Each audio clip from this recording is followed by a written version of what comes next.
Bonsoir et bienvenue à vous en direct sur Public Sénat. Voici les titres du 22h ce soir. Le gouvernement cherche à éteindre l'incendie. Tandis que la colère bretonne risque de s'étendre à d'autres régions, le Premier ministre réunira demain les élus bretons et les ministres concernés au sujet de l'écotaxe. Des propositions d'aménagement de ce prélèvement sur les poids lourds pourraient être annoncées. Une nouvelle manifestation est d'ores et déjà prévue samedi à Quimper. Et cette colère en Bretagne intervient sur fond de ressentiment croissant contre la politique fiscale du gouvernement. Ce dernier a dû reculer sur la taxation des produits d'épargne. Autre dossier à venir, celui de la taxe à 75% contre laquelle protestent les clubs de football. De manière générale, la droite évoque un climat de révolte fiscale. Chez les élus socialistes, l'agacement laisse place à l'inquiétude. Analyse à suivre. Rafale à plus de 100 km/h, la tempête Christian a fait au moins 8 morts en Europe. Les vents se sont aussi abattus sur un grand quart nord-ouest de la France. Une femme a été emportée par de fortes vagues dans le Morbihan. Météo France annonce la fin de l'alerte orange. Pompiers et techniciens de RDF ont été mobilisés toute la nuit dernière. Plus de 25 000 foyers sont encore privés d'électricité en Normandie, en Picardie ou encore dans le Nord-Pas-de-Calais. Le point dans ce journal. Voilà pour le programme de votre 22h. Merci d'être en notre compagnie. Contenir la fronde bretonne contre l'écotaxe, c'est l'urgence de l'exécutif. Selon le site du Figaro, des informations faisant état d'une radicalisation et d'une contagion du mouvement seraient remontées au ministère de l'Intérieur. Le gouvernement cherche donc à éteindre l'incendie. Une réunion est prévue demain à Matignon avec les élus bretons de la majorité et les ministres concernés. On voit tout cela avec Cécile Sixou. Les élus UMP de Bretagne n'iront pas à Matignon demain. Ils boycotteront la réunion organisée par Jean-Marc Ayrault sur l'écotaxe. Objectif, mettre la pression sur le gouvernement pour obtenir un report de son application.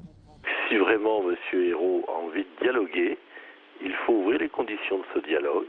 Et le préalable, c'est de dire, nous posons un moratoire, nous discutons et nous essayons de trouver un accord. La réunion de demain ne me semble pas, au moment où nous parlons, s'inscrire dans cette logique d'apaisement et de dialogue. Pourtant, le gouvernement aurait plusieurs propositions dans sa besace. Parmi les pistes qui seront dévoilées demain, une baisse du montant de l'écotaxe qui augmenterait ensuite progressivement avec le temps. Autre possibilité, la suppression du dispositif pour les transports de courte durée ou encore l'adaptation du montant de la taxe en fonction de la matière transportée. Enfin, le ministre de l'Agriculture proposerait de faire payer la grande distribution. Pas de suppression donc, ni de moratoire, mais des aménagements, en tout cas des réponse pour François Marc. Aujourd'hui, des élus de la République qui ont à l'idée qu'on doit supprimer une recette, moi j'attends d'eux qu'ils disent quelle autre recette il faut mettre en place. Et c'est ma deuxième observation, d'autant que ce sont les élus UMP et UDF qui ont voté cette écotaxe, qui l'ont mise en place. Car cette écotaxe a été adoptée sous le précédent quinquennat et entrera en vigueur en janvier prochain. D'ici là, le gouvernement cherche à éteindre l'incendie breton. Voilà, et on vient de le voir, le Premier ministre Jean-Marc Ayrault pourrait donc annoncer demain des aménagements sur l'écotaxe en Bretagne.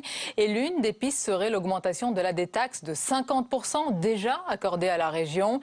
Et une question se pose, à force d'aménagements, l'écotaxe pourrait-elle être censurée par le Conseil constitutionnel? Rien n'est à exclure, vous allez le voir, puisqu'il y a déjà eu un précédent avec une autre taxe. Les détails avec Jérôme Rabier.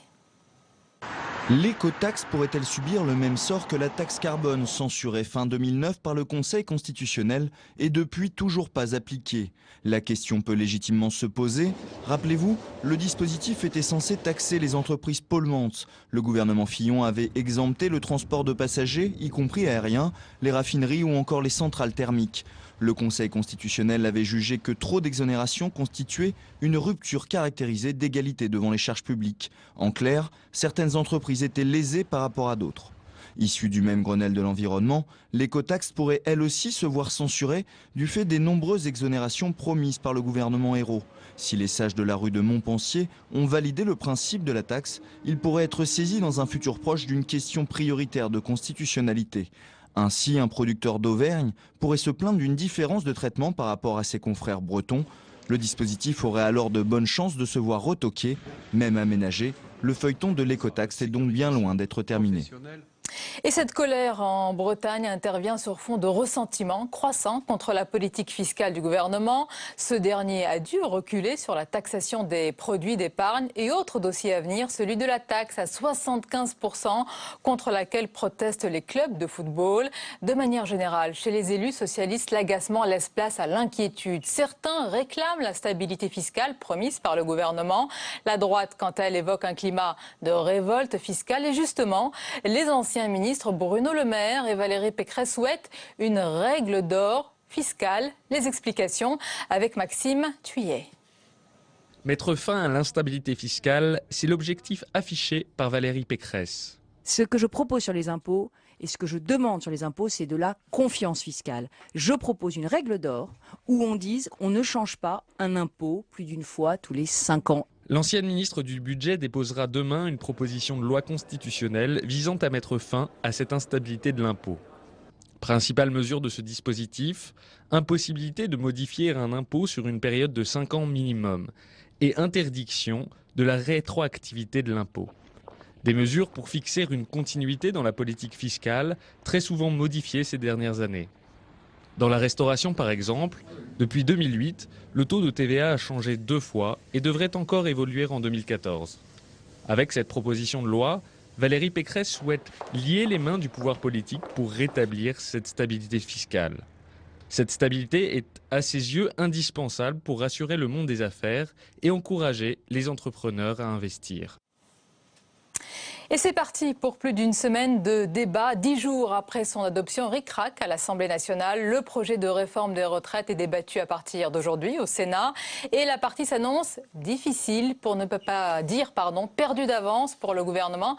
Sauf miracle, on voit tout cela avec Nathalie Guilloire. Le projet de réforme des retraites face aux sénateurs, mais version Assemblée nationale. Premier volet, assurer la pérennité des régimes de retraite. Il contient la principale mesure et la plus contestée, l'allongement progressif de la durée de cotisation à 43 ans. Concrètement, l'âge légal de départ à la retraite est maintenu à 62 ans, mais les salariés devront cotiser plus longtemps pour une retraite à taux plein. Le deuxième volet est destiné à rendre le système plus juste. Pour cela, un compte pénibilité serait mis en place dès le 1er janvier 2015. Ce mécanisme permettrait aux salariés connaissant des conditions de travail difficiles d'accumuler des points. L'objectif, utiliser ces points pour changer de métier, passer à un temps partiel subventionné ou bien partir plus tôt à la retraite. Autre mesure, les temps partiels seront mieux pris en compte. Il faudra cotiser 150 heures au SMIC pour valider un trimestre au lieu de 200 heures aujourd'hui. Concernant les jeunes, les périodes d'apprentissage et de formation des chômeurs seront elles aussi comptabilisées de façon plus favorable. La suite du 22h et nos invités ce soir, Philippe Gouliot, bonsoir. Bonsoir Sonia. Et bienvenue, chef du service Merci. politique du Figaro. Avec nous également notre chroniqueur économique Jean-Louis Gombaud, bonsoir. Bonsoir Sonia. Et Robert Mathieu, bonsoir. Bonsoir et merci bienvenue. Vous êtes un ancien inspecteur des impôts. Vous avez publié, je le précise, de nombreux livres à succès sur la question des impôts, dont, on va le voir, le bêtisier fiscal, le racket fiscal ou encore payer moins d'impôts pour les nuls. Et avant d'évoquer le climat général autour de la politique fiscale du gouvernement, on va s'arrêter sur l'urgence bretonne. Avec d'abord cette information ce soir de votre journal, Philippe Gouliot, c'est sur le site du Figaro, qui s'est procuré une note DRG, renseignements généraux, transmise au ministère de l'Intérieur quant à une radicalisation et une contagion du mouvement en Bretagne contre l'écotaxe. Oui, alors c'est effectivement très préoccupant pour le gouvernement parce qu'on voit bien il y a des mouvements extrémistes qui se sont mis dans la danse, qui utilisent cette protestation, et il y a des mouvements qui sont plutôt marqués à l'extrême gauche et des mouvements marqués à l'extrême droite, et il y a aussi évidemment un risque de contagion que les anciens RG mettent bien en évidence dans les régions où il y a une identité régionale très forte, comme la Bretagne, donc l'Alsace ou le Pays Basque. Il y a même aussi, paraît-il, des inquiétudes dans la région niçoise et probablement en Corse aussi.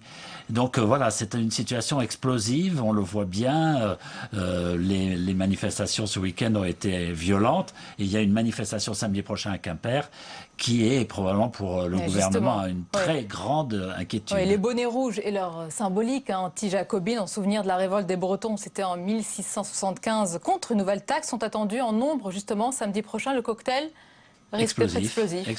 Ce qui est amusant d'ailleurs, c'est ces bonnets rouges. Enfin, là, est-ce qu'il y a eu quelqu'un, une idée de com? Enfin, parce que c'est vrai que ça marque ce mouvement de façon plutôt sympathique et ça l'identifie tout de suite. C'est amusant ça quand même.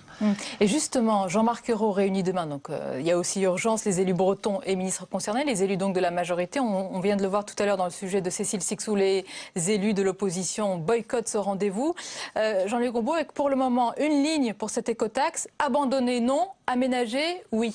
Abandonner, d'abord, c'est pas possible. C'est pas possible parce que les portiques ont été installés, mais c'est pas le gouvernement qui a installé les portiques. C'est une gestion privée de l'ensemble de la récolte de l'écotaxe. Et ces entreprises privées, notamment dans lesquelles il y a d'ailleurs un actionnaire italien qui a 70%, lui, il veut rentabiliser son investissement et automatiquement, ça doit démarrer au 1er janvier 2014 et il faut que l'argent commence à rentrer au 1er janvier 2014 par rapport à tous les investissements qu'il a réalisés. Donc il me semble que ça serait extrêmement difficile pour le gouvernement d'abandonner. Et par ailleurs, c'est une directive européenne. C'est-à-dire que cette écotaxe est déjà appliquée dans, je crois, 7 pays sur les 28. Il en reste encore beaucoup, ils ne l'ont pas fait. Enfin, 7 sur 28, notamment l'Allemagne, qui récolte avec ça 4 milliards par an. La France, ça serait qu'1,2 milliard. Mais en tout cas, il y a un problème de directive européenne à appliquer.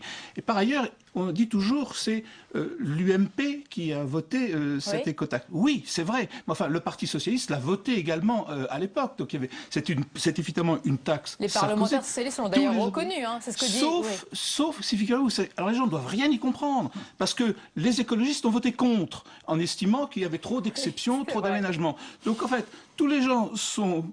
Il n'y a plus qu'un seul parti qui est pour cette écotaxe. C'est les seuls qui ont voté contre, c'est-à-dire les écologistes. Donc les gens doivent trouver ça un petit peu brouillon. Et une parenthèse également, si la Bretagne obtient des aménagements, ce qui semble être le cas, on verra demain ce qu'annoncera le Premier ministre. Oui, mais d'autres aménagements supplémentaires, justement pour calmer la colère. D'autres régions enclavées, c'est-à-dire quasiment tout le centre de la France, une grande partie, va le demander aussi, Philippe Bouillot. Oui. Alors, le simplement, c'est que la Bretagne n'est pas la seule à avoir des aménagements, déjà pour l'instant, puisque Midi-Pyrénées a des aménagements, d'autres régions, une autre région a également des aménagements, des taxes de 30%.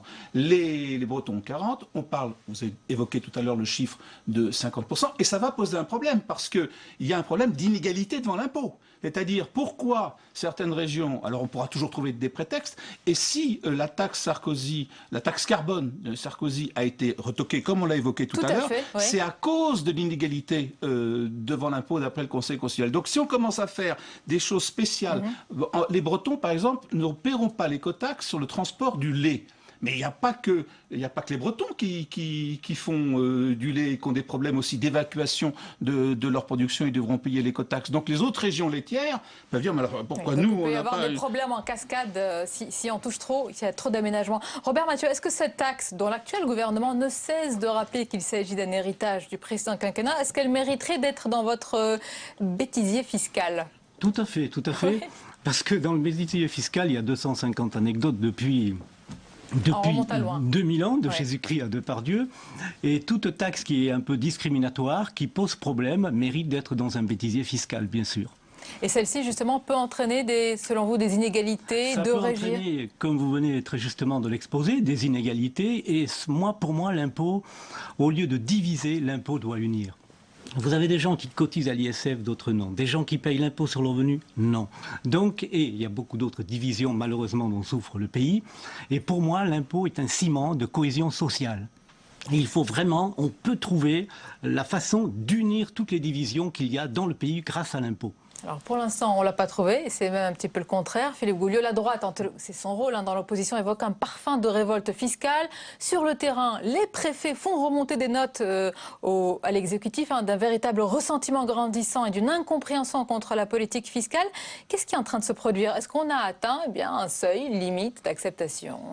C'est possible. C'est vrai que le ras-le-bol fiscal, Moscovici en a parlé cet été, mais maintenant tout le monde le reconnaît, tout le monde en souffre.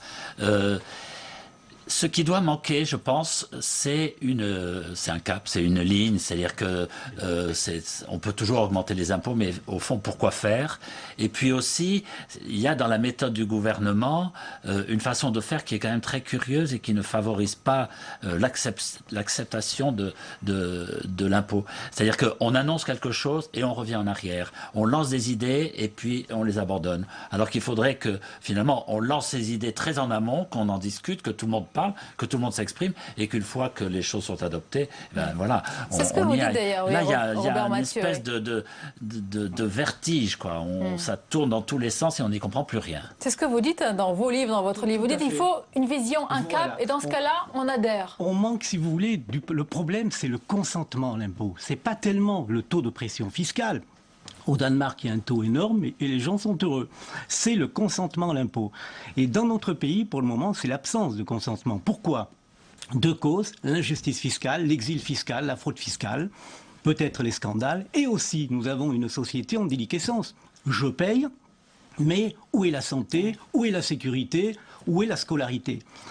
Alors, conséquence de l'absence du consentement, c'est quoi? C'est que les générations futures, finalement, il y aura un rejet. Il y aura le rejet de l'impôt, alors qu'on devrait trouver le civisme fiscal. Et les jeunes, un jour, ils en auront assez de payer pour les enfants, les grands-parents, pour eux-mêmes. Et donc, qu'est-ce qu'ils vont faire? Il y aura ce rejet de l'impôt. Alors, quelle est la solution, évidemment? Question qu'on se pose. Alors, oui, bah oui. Eh bien, je pense que la solution, c'est retrouver le sens de l'impôt. Et retrouver le sens profond de l'impôt, c'est passer de l'individualisme à la solidarité, mais avec une juste répartition où on ne divise plus les riches et les pauvres. On est les enfants d'une même nation. Et peut-être aussi en passant justement à ce qu'on appelle une grande réforme fiscale, Jean-Louis Gombault. Ce grand soir fiscal qui a été tant de fois annoncé et jamais mis en place. Tant de fois annoncé. Et quel est le dernier qui l'a annoncé?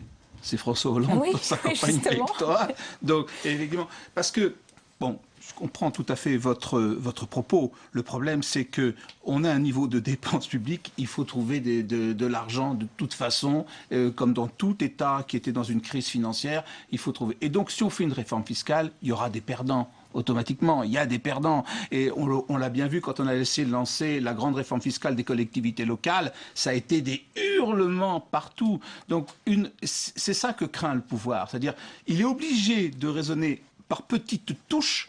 600 millions par là, 400 millions par-ci, 1 milliard par-là. Parce qu'il se dit, si je fais une réforme globale, je suis obligé de faire des masses de perdants et ma réforme sera retoquée. Donc je pense qu'une réforme fiscale globale, elle n'est pas pour demain. C'est clair. Alors vous avez parlé justement des différentes taxes. Et justement, Robert Mathieu, puisque vous parlez aussi de l'impôt de manière humoristique dans votre livre, on va écouter une chanson. Ça va vous rappeler des souvenirs. Vous allez me dire de quoi il s'agit. Écoutez. T'as pensé à payer ta taxe foncière, taxe immobilière, taxe professionnelle, taxe sur le personnel, taxe d'apprentissage, taxe si t'es pas sage, taxe sur tout ce qui bouge, sur tes clopes et sur ton rouge, sur tes cachets d'aspirine, sur ta vodka et sur ton jean. Taxe, surtout, nous sommes les frères qui rappent. Oui, tout. C'est vrai qu'à chaque... C'était les inconnus, bien sûr. Les inconnus, à chaque période... Je le sais parce que c'est dans votre livre. Tout à fait. Oui. À chaque période, il y a des chansons qui sont un peu le reflet de l'inconscient collectif. Rappelez-vous, Cache ton piano, qui a été repris par les Charlots, c'était le chanteur Dream, qui à la belle époque, eh bien, il y avait eu une taxe sur les pianos, et c'était sa façon à lui, un petit peu, de s'insurger. Donc les inconnus se moquaient déjà du système fiscal français à l'époque, ils étaient en avance. En avance, je ne sais pas, parce qu'il y a un vieux proverbe américain que j'aime beaucoup, qui dit quelle est la différence entre un percepteur, taxman, et un taxidermiste? C'est que le taxidermiste, au moins, il vous laisse la peau. Et, donc, voilà. Et quelqu'un a dit, viendra le jour où il ne nous restera plus que l'impôt sur les eaux. Audiard. Audiard, voilà. Voilà, alors je reviens à la politique, Philippe Gouliot. Ce qui est incroyable, c'est cette majorité quand même qui n'hésite pas dans les déclarations publiques à contredire, à mettre en difficulté son propre gouvernement, justement sur cette politique fiscale. Est-ce qu'il y a une très grande fébrilité à l'approche des municipales pour qu'ils osent ainsi sortir? Je ne sais pas si c'est à l'approche des municipales, ça amplifie les choses, mais je crois que ça avait commencé même avant. Ce qui est frappant, c'est que les élus du dernier cru, finalement, l'ont souvent été parce qu'ils étaient des apparatchiks et ils n'ont pas de solidarité avec le gouvernement. Ils ne l'ont pratiquement jamais eu depuis le début. Et donc on a entendu tout de suite des députés se démarquer, critiquer le gouvernement. On a entendu des ministres aussi critiquer le gouvernement. Enfin, c'est quand même une chose qui est assez extraordinaire. On a vu dans l'affaire Leonarda le premier secrétaire du PS se démarquer du président de la République 5 minutes après la fin de son intervention. Enfin, voilà, tout ça, ce sont des choses évidemment très marquantes. Alors, l'approche des municipales, bien entendu, va accélérer les choses. On a vu qu'il y a 2 maires qui ont démissionné du PS, qui ont quitté le PS, pour sans doute, en se disant sans doute que eux, ils s'en sortiront. Eux, ils sauront faire mieux sans le PS qu'avec le PS. Évidemment, tout ça est parfaitement illusoire, parce que si la gauche échoue, si Hollande échoue, ils échoueront tous, et certains peut-être se sauveront ici ou là, mais c'est pas comme ça que ça marche. Alors on peut penser d'ailleurs qu'à l'Assemblée nationale, ils seront très absents et ils vont essayer de retourner dans leur circonscription avec cette idée-là, donc de se sauver individuellement. Mais alors, ça ne marchera pas. Retournent dans leur circonscription. En attendant, le président Hollande s'enfonce dans une impopularité qui est constante. Et certains, alors c'est beaucoup des éditorialistes qui évoquent cette possibilité du remaniement. Est-ce qu'elle est possible avant les municipales ? Écoutez, moi je pense que Hollande peut faire ce qu'il veut, oui. Et puis, est-ce qu'il la Ve République lui donne toutes ses prérogatives. Est-ce qu'il n'y sera pas obligé aussi à un moment donné? Alors évidemment, c'est pas la tradition qu'on remanie juste avant des élections locales, mais enfin, après tout, pourquoi pas? Enfin, il peut avoir envie de surprendre, et c'est une façon de surprendre. Alors il y a aussi des gens, notamment Jean-Louis Borloo, qui croient à une dissolution. Moi personnellement, je n'y crois pas. Mais bon, après tout, on a vu des choses plus étonnantes dans le passé. Mais un remaniement, oui, pourquoi pas. Simplement, les remaniements, ça a un effet de vie très, très court. Et puis, remanier, ça veut dire renvoyer pas mal de gens, parce qu'il faudra faire un remaniement, un gouvernement resserré. Donc, mettre beaucoup de mécontents dans la rue, ou en tout cas au Parlement. Et puis, il faut les remplacer. Est-ce qu'il y a suffisamment de... Ce vivier, est-ce que le vivier existe? Est-ce qu'il est suffisamment puissant pour remplacer ceux qui partiraient? Mais peut-être, Jean-Luc Gombault, que le président Hollande, il l'a rappelé souvent, il attend concrètement les fruits de sa politique. Il les espère, il les attend, ces résultats économiques de tout ce qu'il a mis en place. Il dit qu'il les espère, mais apparemment, il en est sûr. Je pense qu'un remaniement, il doit se dire, ça ne servira à rien. C'est-à-dire que si le lendemain du remaniement, j'ai les chiffres du chômage qui augmentent, mon remaniement, il disparaît. Donc effectivement, ce qu'il attend, c'est un mouvement de reprise économique dont il est absolument persuadé.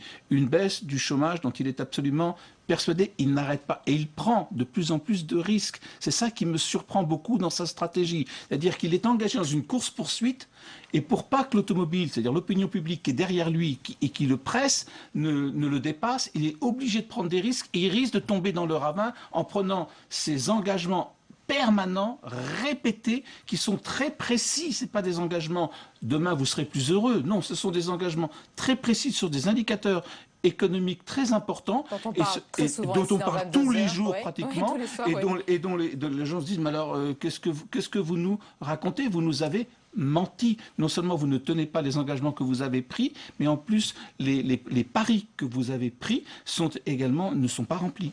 Cette impopularité, Philippe Gouliou, elle est, comment dire, elle risque de le plomber, ou c'est simplement, dans un quinquennat de crise, il faut s'habituer à une impopularité qui est constante et qui va marquer justement ce quinquennat?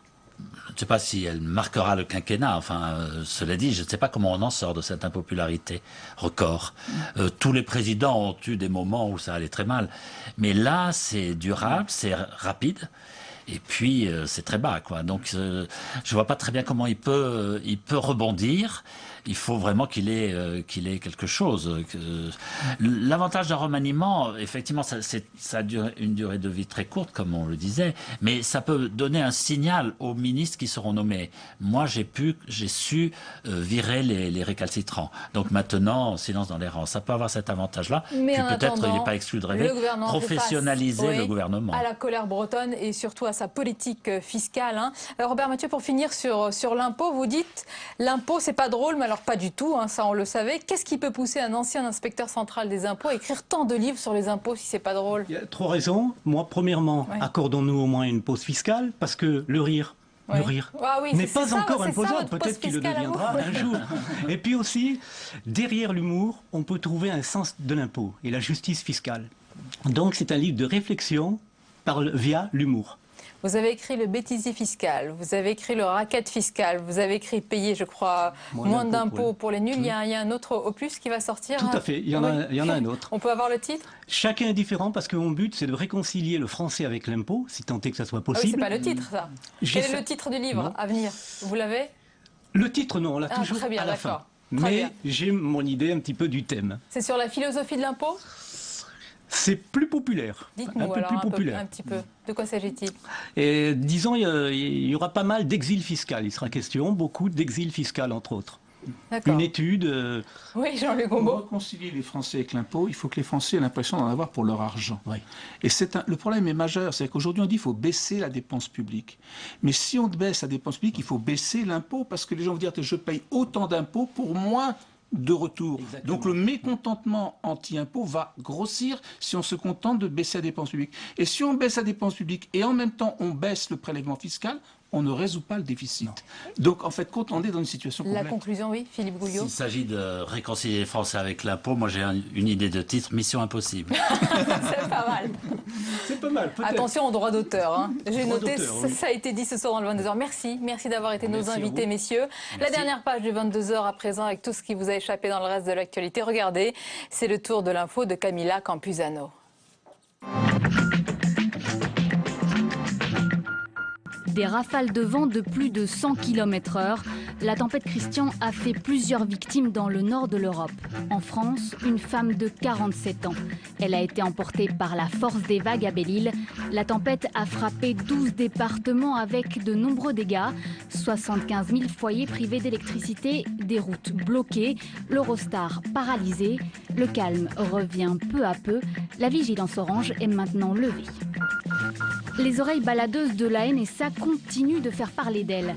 Après Angela Merkel, les États-Unis auraient mis sur écoute 60 millions d'Espagnols, parmi eux des membres du gouvernement. C'est ce que révèle aujourd'hui le quotidien El Mundo. L'Espagne exige des explications à Washington, mais Mariano Rajoy n'envisage pas pour l'instant de rejoindre l'initiative franco-allemande contre l'espionnage. Un dossier tout chaud qui arrive sur le bureau de la Maison-Blanche, alors qu'une délégation du Parlement européen est attendue aujourd'hui à Washington.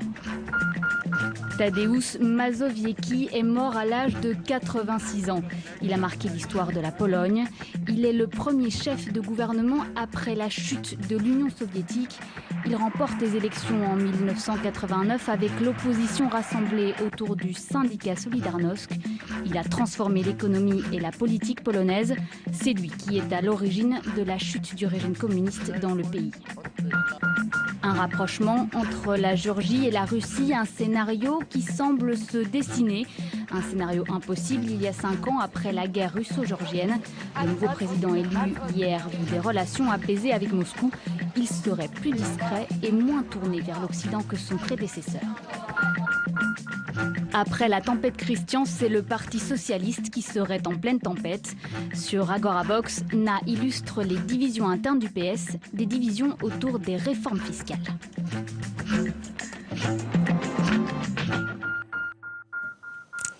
Et on arrive à la fin de ce journal. Merci de nous avoir suivis. Merci de votre fidélité. Tout de suite, votre soirée documentaire sur Public Sénat.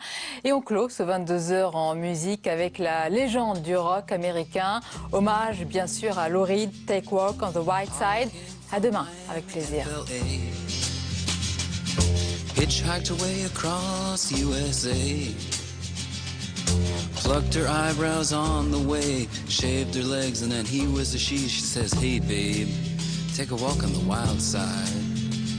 Said, hey.